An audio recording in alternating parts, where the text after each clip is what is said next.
Graça e paz, é uma honra grande estar aqui com vocês, é uma honra grande estar aqui ministrando no domingo à noite, deixando logo de gancho, nosso pastor Humberto está em João Pessoa, ministrando lá a palavra de Deus e está abençoando as vidas lá, e a gente está sendo abençoado de tabela por semear o nosso pastor, amém? Mas eu creio que se você veio, existe algo para você nessa noite, nesse lugar, existe algo para a gente se divertir junto aqui. E eu sempre gosto de pensar que onde a palavra de Deus está sendo ensinada, pregada ou falada, onde ela é o centro, existe diversão garantida para o crente. Você crê que você vai se divertir? Glória a Deus. Estamos aqui com mais uma série, porque a gente já fez no final de semana passado a série do Planos, Propósitos e Práticas, e acredito que você comprou esse livro, você correu atrás, que você já está lendo, mas como Cláudia falou, a gente quer tirar você da sua zona de conforto e quer fazer com que você leia, mas leia bastante. E a nova série que a gente inaugurou hoje, que a gente fez hoje, é a série Crescendo Espiritualmente, também do irmão Reagan, e a gente tem como referência o irmão Reagan como uma boa literatura que você pode pegar e se alimentar dela de maneira poderosa, vai fazer a diferença na sua vida. Então essa ministração é abertamente inspirada por esse livro. Não nego em momento nenhum.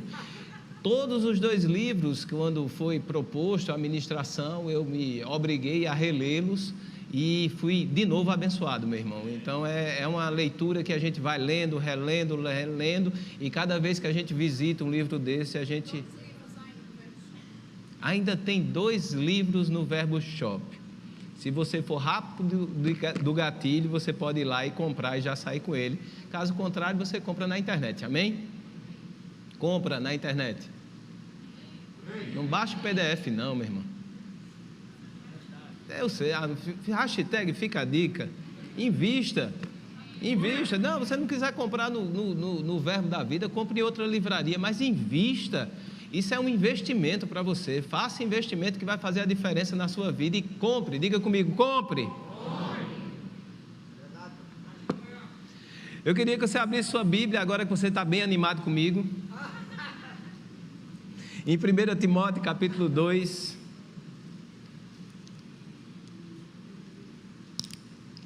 no verso 3, e vamos ler até o 6, ok?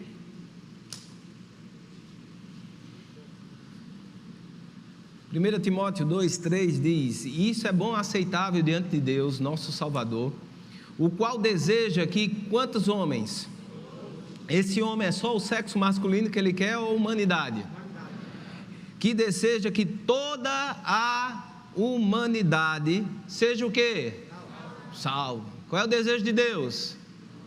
Salvar todo mundo, inclusive esse que você pensou aí agora, que você disse que não merecia ser salvo, é desejo de Deus salvar também, né? Aquele que parece ser o enviado de Satanás, porque a própria Bíblia diz que tem um enviado de Satanás que aperreava Paulo, esse Deus quer que seja salvo também.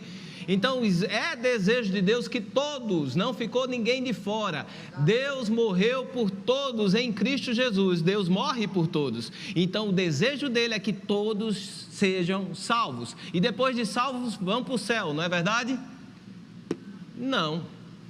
Porque se fosse ser salvo e ir para o céu, a gente ia viver a vida de qualquer jeito, desejando ir para o céu, embora que uma vez que você tenha o entendimento aberto e a revelação do que é o céu, o que te espera, o teu desejo é partir e estar com Cristo. Isso foi a revelação que Paulo teve. Mas existe algo para a gente fazer aqui na terra, existe algo para a gente manifestar aqui na terra, e Deus diz, é desejo que toda a humanidade seja salva e cheguem ao pleno conhecimento da verdade.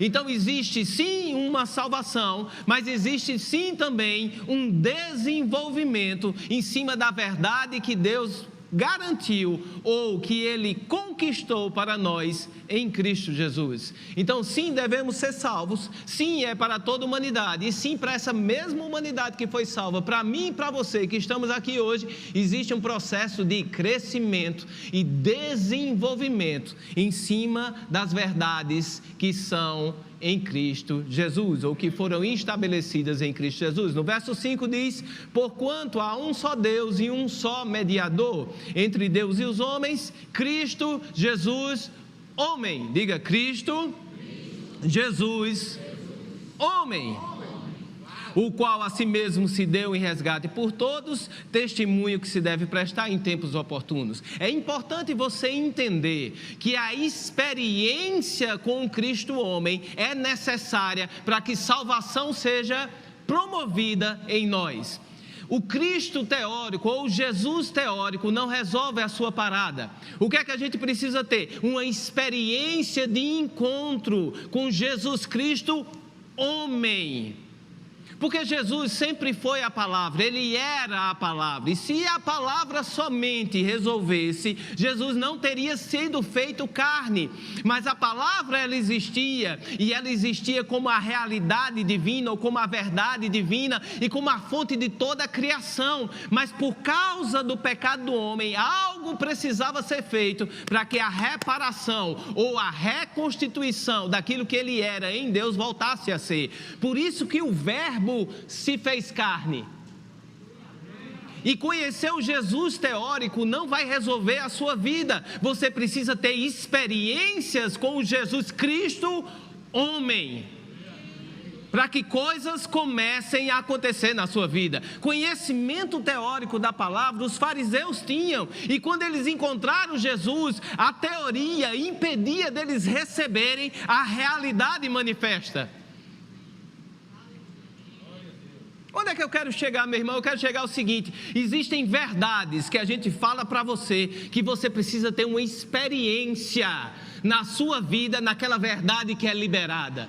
Existem verdades que são liberadas nesse púlpito, meu irmão, que você conhece, que você sabe, mas você tem apenas um conhecimento teórico. Você precisa conhecer na prática essa verdade em atuação na sua vida, para que realidades divinas sejam estabelecidas no seu dia a dia, no seu viver. Existe uma disposição em Jesus Cristo de se manifestar fisicamente para você através da palavra.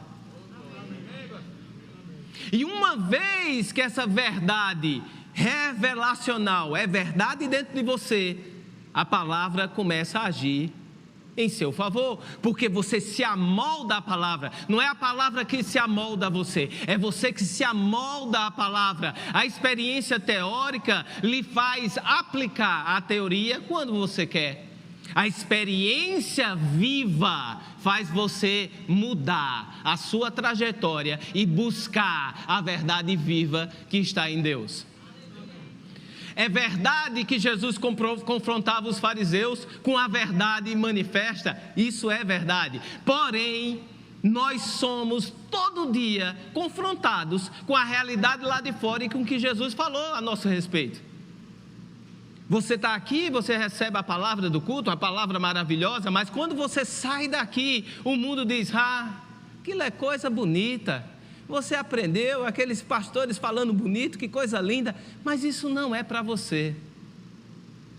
E a verdade natural quer minar a sua confiança naquilo que Deus falou a seu respeito. A vida vai confrontar a verdade de Deus em você. E o que é que você precisa? Ter uma experiência em Jesus Cristo, ficar firme com aquilo que Ele falou, não abrir nem para um trem e deixar essa palavra se provar a você. Porque a resposta que Jesus dava para o fariseu, ele disse: a Bíblia testifica ao meu respeito. O que isso quer dizer? Fica com a palavra que ela se prova para você. Se você, em meio ao que se levantou contrário, você ficar firme com a palavra tem o poder de se provar, de se testificar, de se manifestar, simplesmente porque você decidiu: eu creio, não abro, Deus falou, vai acontecer.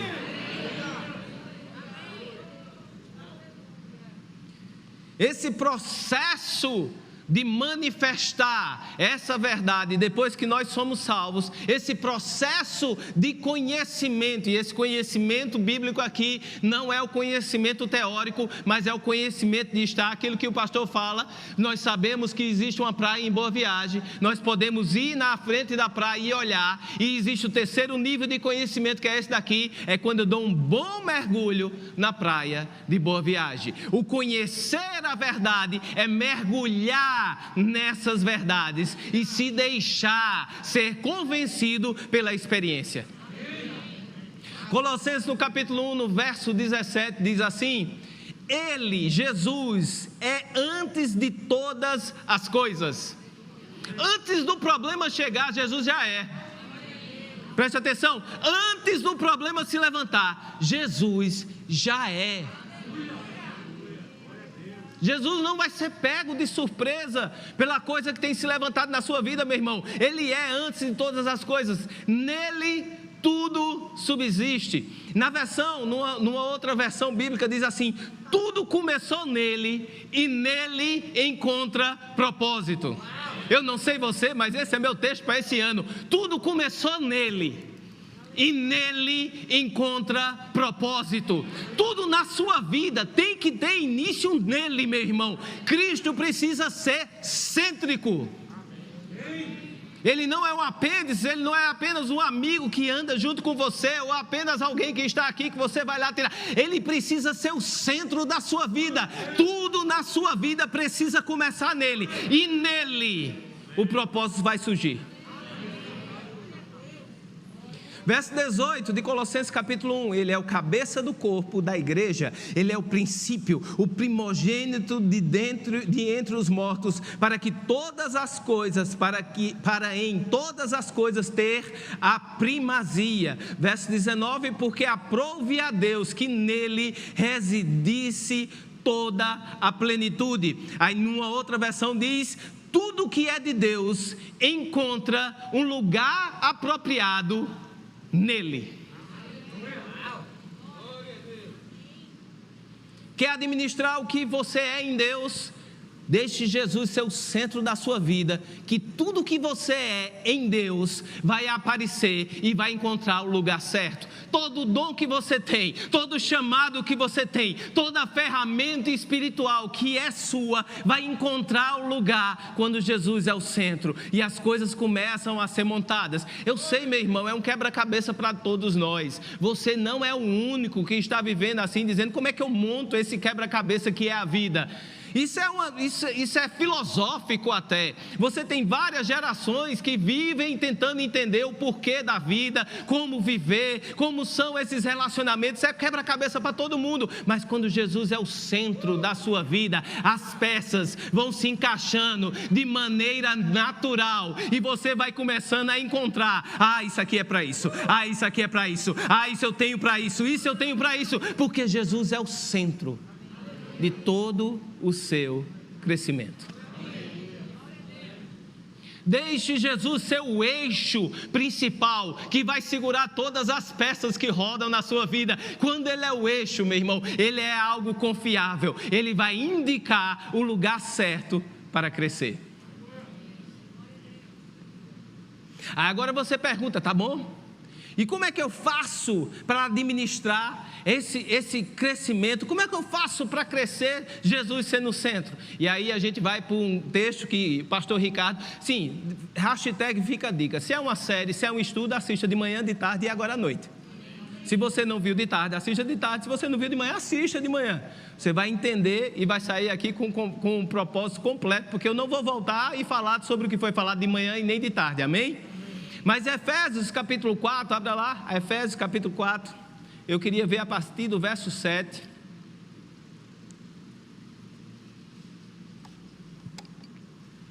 Diz assim: e a graça foi concedida a cada um de nós segundo a proporção do dom de Cristo. Por isso diz: quando ele subiu às alturas, levou o cativo o cativeiro e concedeu dons aos homens. Esse dons aqui é presente. Quantos querem receber um presente de Jesus? Tem gente incrivelmente aqui que não quer receber presente de Jesus. Mas eu vou perguntar de novo, porque talvez eu peguei você de surpresa. E vou dizer, quantos aqui querem receber um presente de Jesus? Amém. Você acha que um presente de Jesus vai ser uma coisa boa? Mas acontece que quando ele subiu, quando ele ascendeu, quando ele foi aos céus, ele já deixou para nós presentes? E a gente vai ver lá na frente, se eu não me engano, no verso 11, e eu não vou ler todo o versículo, porque já foi lido de tarde. Os presentes que ele concedeu são os dons ministeriais: apóstolo, pastor, mestre, evangelista e os profetão. Os dons ministeriais foi o presente que ele concedeu para a gente. Agora, todo mundo é chamado nos 5 dons ministeriais? Ele deu uns para e uns para. Nem todo mundo vai ter um chamado nos 5 dons ministeriais. Mas os 5 dons ministeriais é para todo mundo? O chamado dos 5 dons não é para todo mundo, mas a operação dos 5 dons é para todo mundo. Precisamos ser tocados nos 5 dons ministeriais, inclusive se você tiver um chamado no dom ministerial. Se você é um pastor, você precisa ser tocado pelos outros dons ministeriais, inclusive o pastoral. Você não está livre. Você é o pastor, eu sou pastor, eu não gosto desse negócio de profético. Esse profético é muito esquisito, eu não gosto. Eu sou mestre, eu não quero saber esse negócio de evangelho. Não, meu irmão, você precisa ser tocado por todos os dons. Porque você, embora seja chamado nos 5 dons ministeriais, você ainda é corpo. E se os 5 dons são para o corpo, também é para você. Então os 5 dons ministeriais não é para todo mundo, mas a operação dos 5 dons deve tocar todo mundo. E como é que você sabe que está sendo tocado por uma operação do dom ministerial? O quão confortável você fica em meio a uma ministração daquele dom. Isso vai dizer o quão você está sendo influenciado. Por que eu penso sobre isso? Porque eu me encontrei numa situação como essa. Eu me encontrava difícil e desconfortável no evangelista. Aquilo ali eu dizia, não é para mim não tenho esse dom. Até que Deus me tratou através da palavra, e eu comecei a me obrigar a ficar bem em meio à manifestação do dom do evangelista.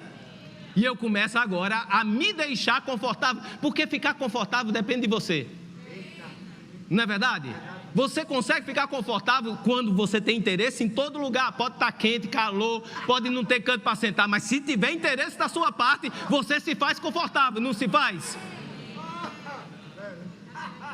Se eu disser que tem fila para R$1.000, mas vai ser de meio-dia no calor da avenida Agamenon Magalhães, perto do canal, com o cheiro do canal lá, mas é R$1.000 a fila. Você se ajeita nessa fila, você fica confortável, porque é do seu interesse. Então, quando você entende que você precisa ser tocado pelo dom, você se faz confortável e deixa aquele dom tocar a sua vida. E hoje eu estou sendo tocado pelo chamado do evangelista e ficando confortável. Fala mais, eu preciso aprender mais, eu preciso crescer mais. O presente das unções é o ambiente, é aquilo que Deus determinou, onde vai ter crescimento. Vamos continuar. Verso 12. Esse eu vou ler. Com vistas ao aperfeiçoamento dos santos. Os dons estão aí para quê? Aperfeiçoar a gente. Quem é santo aqui? Amém. Fiquei em paz. Gente, vocês precisam entender que o dom pastoral, ele funciona com uma retroalimentação positiva, certo? Isso é problema do pastor. Eu perguntar se você é santo, você ficar assim, me deixa nervoso. Não é você, sou eu. É carência, entendeu? É carência do pastor. Satisfaça uma carência. Quem é santo aqui?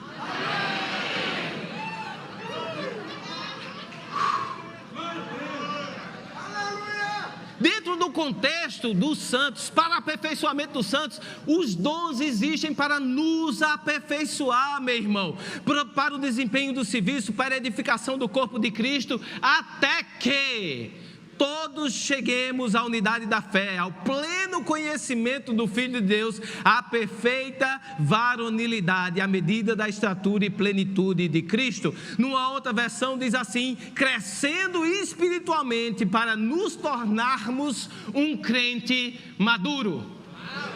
Então a operação dos dons existe para você ser aperfeiçoado até que você se torne um crente maduro. Mesmo acontecendo um crente maduro, você vai precisar continuar sendo tocado, porque maturidade, ela nunca é plena ou completa, porque se ela chegar a ser plena e completa, você já partiu dessa para a glória. Só chega à perfeição e você só vai estar pleno em perfeição quando você tiver seu corpo glorificado, meu irmão. Então sempre existe algo para amadurecer. Eu tenho um relacionamento de 27 anos com minha esposa. A gente esquece um aninho ou outro depois de 20, meu irmão. 27 anos que eu tenho um relacionamento com ela.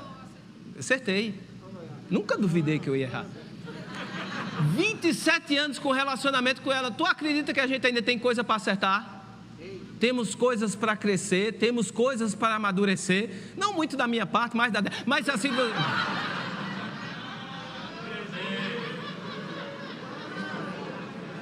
Tem o TCE para isso. Por isso que tem o TCE. Mas vamos lá, vamos continuar. Dentro desse contexto, no nosso relacionamento, existem coisas que eu preciso mudar. Existem coisas que eu preciso ainda amadurecer. E são 27 anos de jornada. Dormindo junto, acordando junto, comendo sal junto. Dentro da nossa jornada como cristão, a gente ainda continua precisando amadurecer em muitas áreas da nossa vida, e nunca vai chegar, esse até que vai chegar um dia que você vai ser perfeito, mas ainda não chegou, meu irmão. Jesus ainda não voltou e não nos levou daqui em cima da perfeição que nós seremos nele, com o nosso corpo glorificado. Verso 14, para que não sejamos como meninos, agitados de um lado para o outro e levados ao redor de todo vento, de que, gente? Doutrina. E aí temos uma peça-chave que compõe o nosso crescimento, diga doutrina.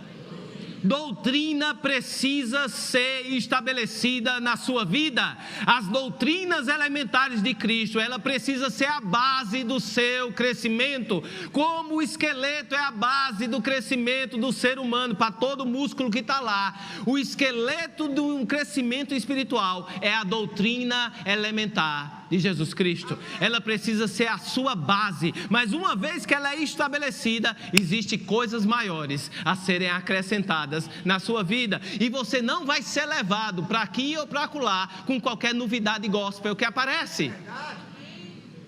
Porque novidade gospel a gente tem muitas, meu irmão, acontecendo em muitos lugares, mas as que se provam verdadeiras, elas permanecem.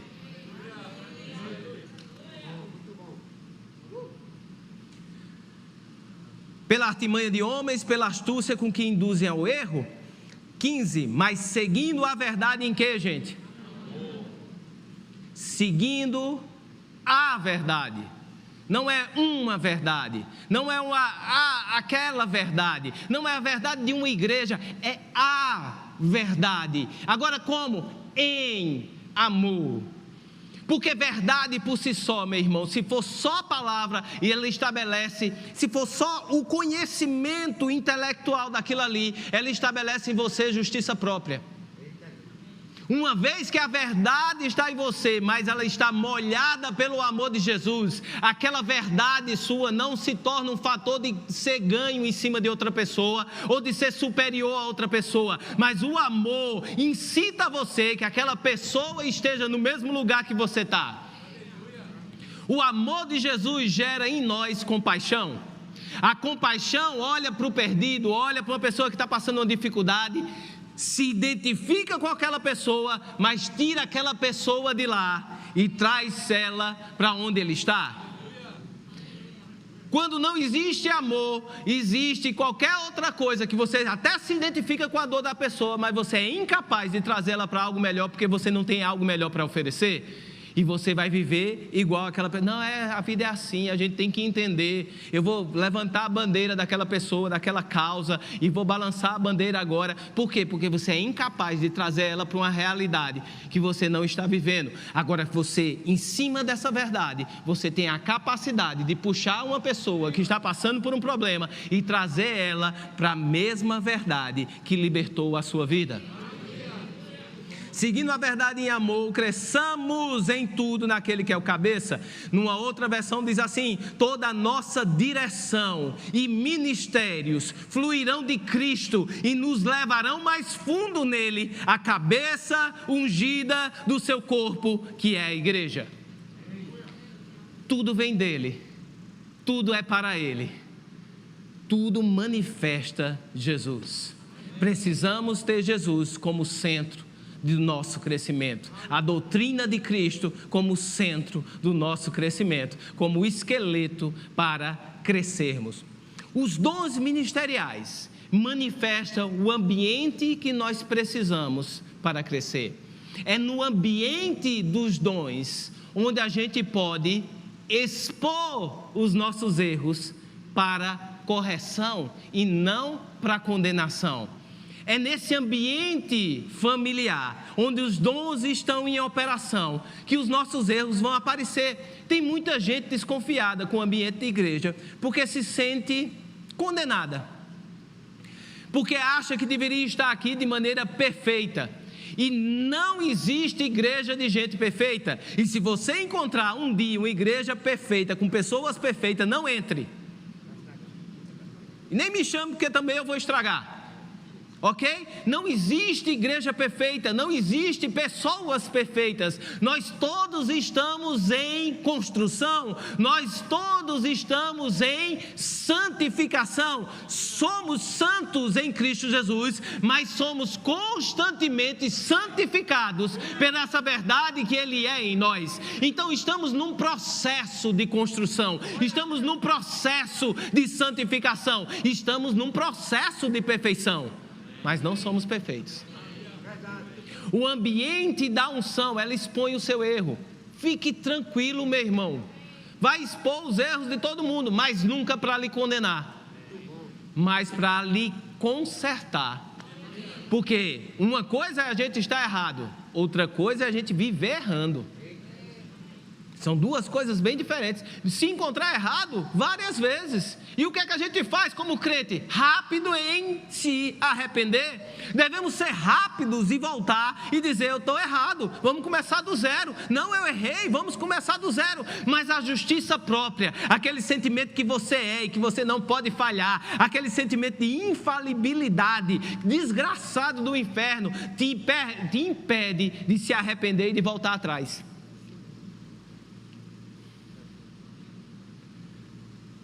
Se arrependa, volte e comece de novo. Cláudia fala um negócio, sempre ela diz isso: zera o teu relógio com Jesus. E vai de novo, começa de novo, inicia de novo, tenta de novo. Deus não quer encontrar pessoas perfeitas, mas quer encontrar pessoas sendo aperfeiçoadas, pessoas tentando. Isso é o que Deus quer encontrar. O crescimento, ele é um privilégio, o pastor fala muito sobre isso, é um privilégio, não um direito. Porém, o crescimento, ele é orgânico. Vamos tentar explicar isso aqui, que eu viajei bonito, né? Não é um direito, crescer não é um direito. Se você pegar uma criança e deixar ela só no braço, ela não desenvolve as pernas. Embora que as pernas cresçam, não vai ter função. Ele cresceu, pode até ter crescido e estirado, mas não existe função para aquilo que foi criado. Então é um crescimento não saudável, é um crescimento doente. Para que aquelas pernas andem, você precisa deixar ele andar. Agora, quando você dá o estímulo correto para ele crescer, que é deixar ele andar, o crescimento que acontece, ele é orgânico. Não tem como eu fazer pernas iguais. Eu não consigo repetir pernas. A criança vai crescer, uma vai crescer com a perna longa, outra vai crescer com a perna curta, uma perna grossa, musculosa, outras nem tanto de músculo, mas todas vão crescer. Agora, pernas diferentes exercem a mesma função.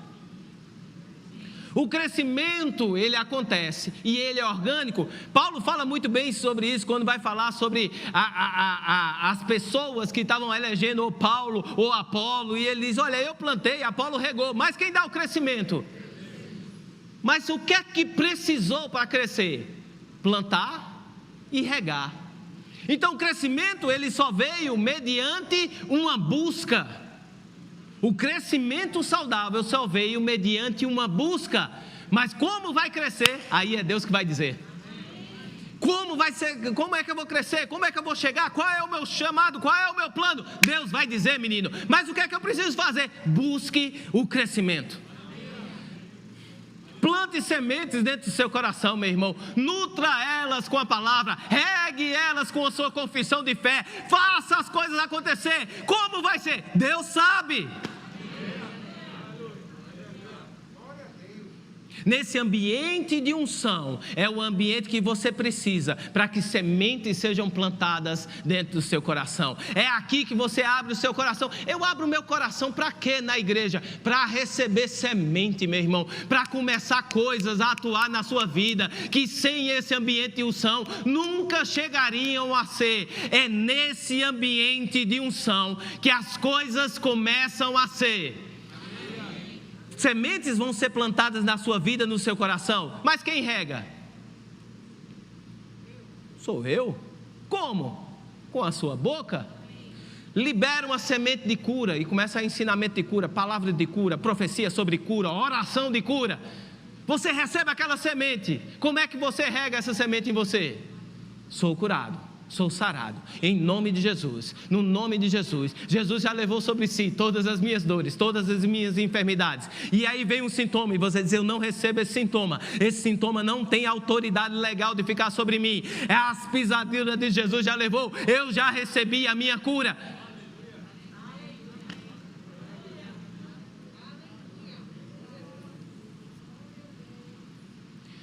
O ambiente da unção da igreja também é um ambiente de convivência. É onde você vai aprender, não somente com os 5 dons ministeriais, mas com aqueles que estão ali do seu lado. Como é o nome do irmão que está do seu lado?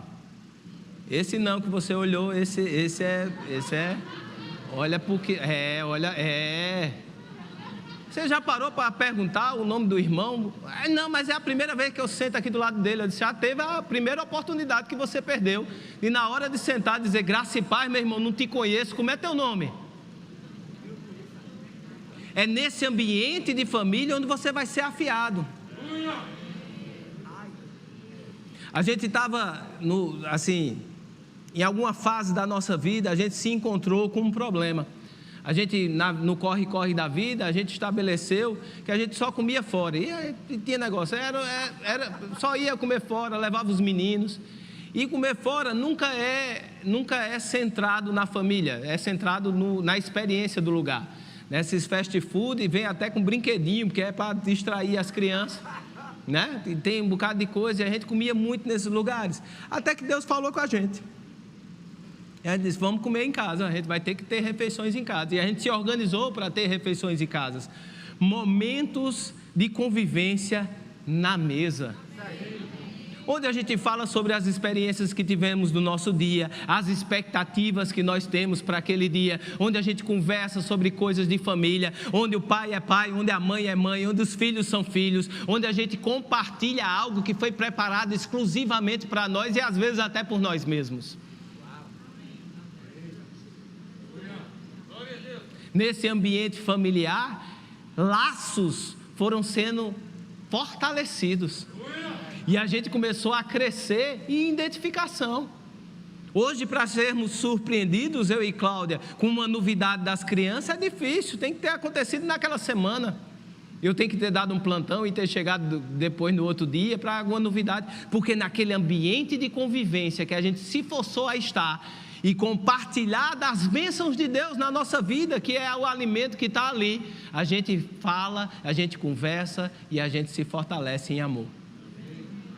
Cláudia falou hoje de manhã e eu repito isso, a mesa está posta aqui para a gente nessa noite, meu irmão.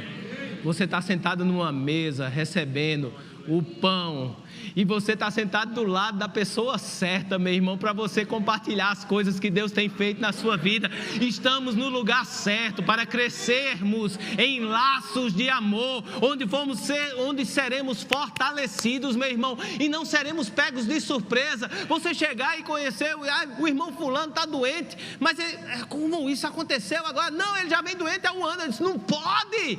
Como faz um ano que ele está na igreja e a gente não sabe disso? A gente precisa saber. Mas não é responsabilidade exclusiva do pastor saber da vida do povo, meu irmão. É do povo saber a vida de todo mundo. Nós precisamos nos interessar pelo irmão que está do nosso lado. Se interessar pelo irmão, tira a gente do centro da parada, meu irmão. Cláudia, eu estou dando muito exemplo de Cláudia, vai ver que eu durmo com ela esses 27 anos para provar que eu conheço. Ela dá um exemplo nas ministrações dela e eu acho esse exemplo sensacional. Ela diz que chegou muitas vezes na igreja desejando um abraço. Passou fechado e saiu, ai, ninguém me abraça na igreja, ninguém me abraça. Até que o Espírito Santo pegou a orelha dela, deu uma puxada boa e disse, minha filha, quando você abraça, você está sendo abraçado. E ela, quando pegou aquilo por revelação, virou a abraçadeira das mulheres. A mulher chega lá, dá um abraço e toma um abraço, porque ela passou a receber daquele abraço na medida que ela semeava, na medida que ela estava. Ela deixou de ser o centro da questão e colocou outra pessoa agora como centro da questão. Mas quando ela não é mais o centro, as necessidades delas são supridas. Dentro desse ambiente da unção, é um ambiente de família, é um ambiente de segurança. Seja bem-vindo à sua família, se sinta confortável aqui, se sinta seguro nesse lugar, porque nós vamos liberar da unção de Deus nos 5 dons ministeriais sobre a sua vida e nós vamos colocar você para crescer. É visto um tempo e uma temporada de crescimento espiritual. A gente vai cutucar você, meu irmão. É minha função lhe cutucar para você crescer.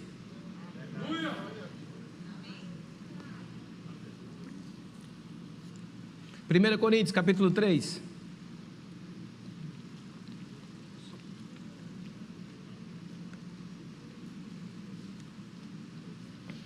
Existem impedimentos para esse crescimento? Existe. Um deles é a nossa maneira de pensar e entender as coisas.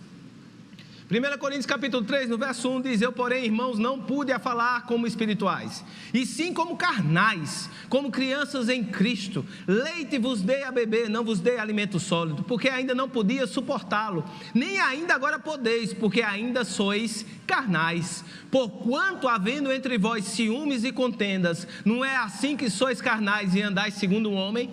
Numa outra versão diz assim, pois se você está vivendo sua vida dominada pela mentalidade da carne, perguntem-se, existem ciúme entre vocês? Vocês se comparam com os outros? Vocês brigam como crianças e acabam tomando partido? Nesse caso, isso prova que você está vivendo sua vida centrado em si mesmo, dominado pela mentalidade da carne e se comportando como um descrente.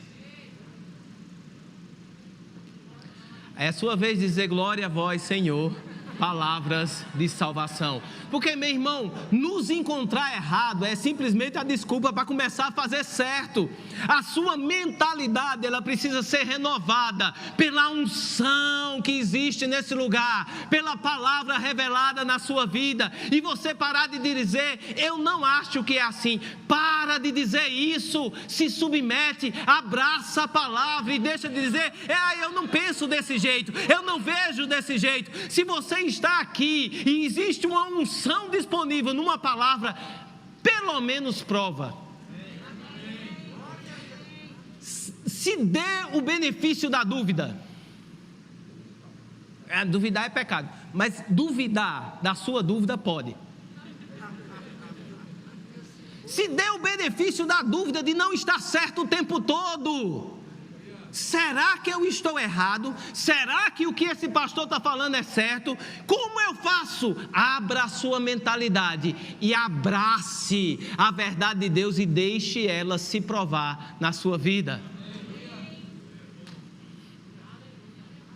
Competição, fofoca, dentro da igreja, meu irmão. Não, eu estou contando isso daqui, é para a gente orar pelo irmão. Não existe isso não, mata a fofoca. Não tem nada bom para falar do irmão, não fale nada. Se você não tem algo bom para falar, cale a sua boca. Ou então ache algo bom para falar dele. Fale dos olhos azuis dele, que é bonito.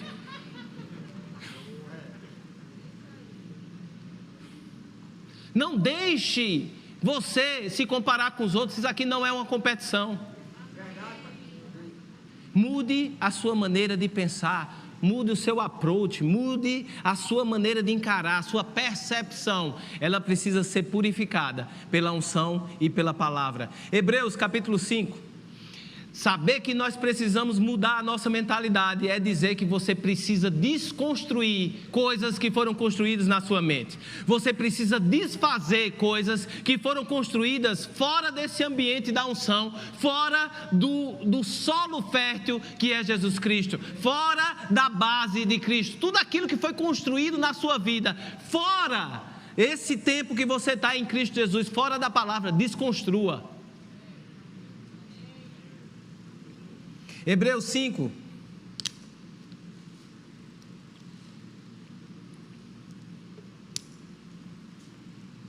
A esse respeito tem muitas coisas difíceis de dizer, coisas que dizer e difíceis de explicar. Porquanto vos tendes tornados, verso 11.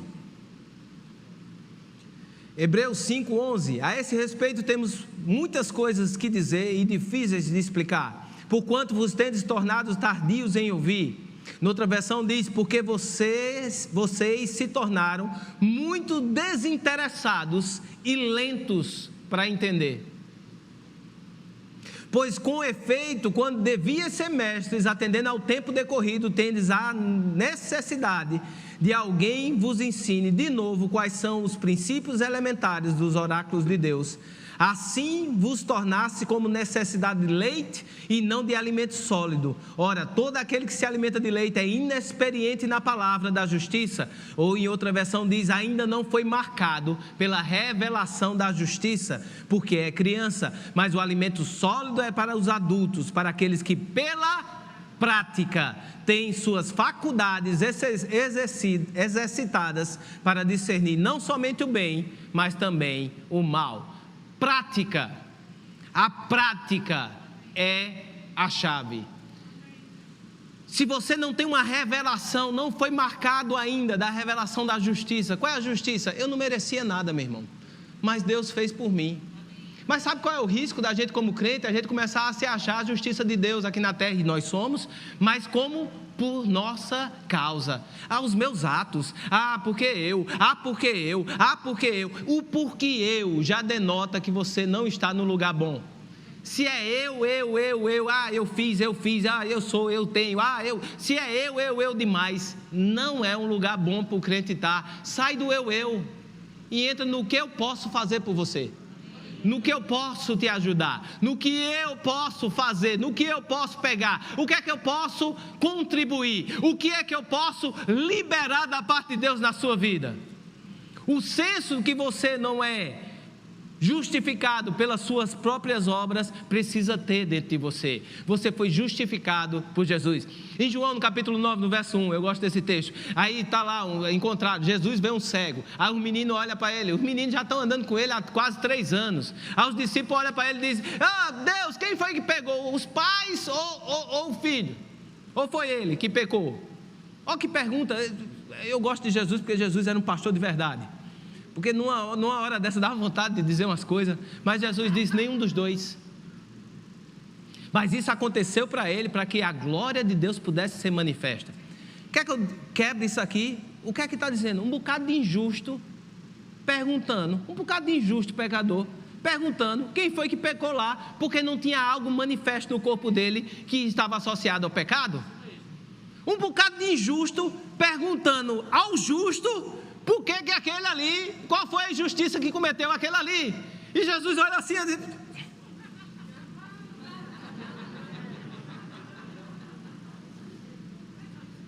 mas eu gosto numa versão que diz assim, ele diz assim: nenhum, a resposta de Jesus, aconteceu com ele para que você pudesse vê-lo e experimentar o milagre de Deus.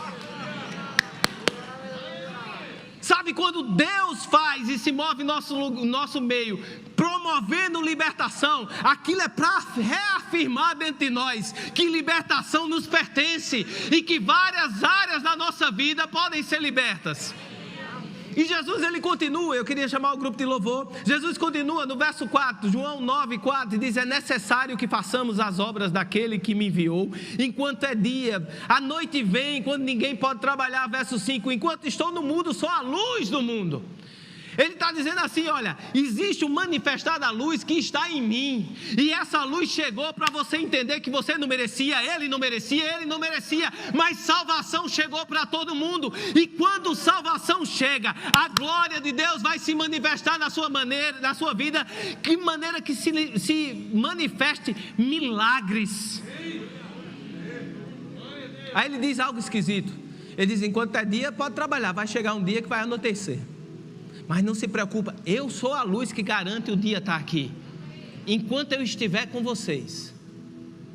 Aí você pode dizer: mas Jesus subiu, então quer dizer que é noite? Não, ele permanece, porque nós somos o corpo de quem?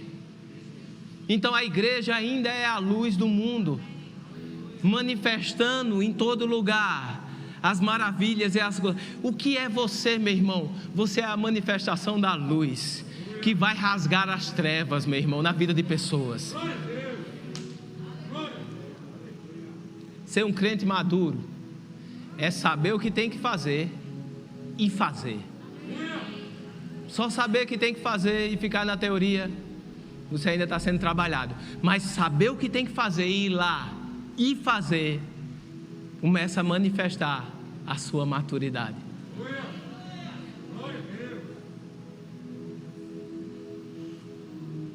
Salmo 138, 2.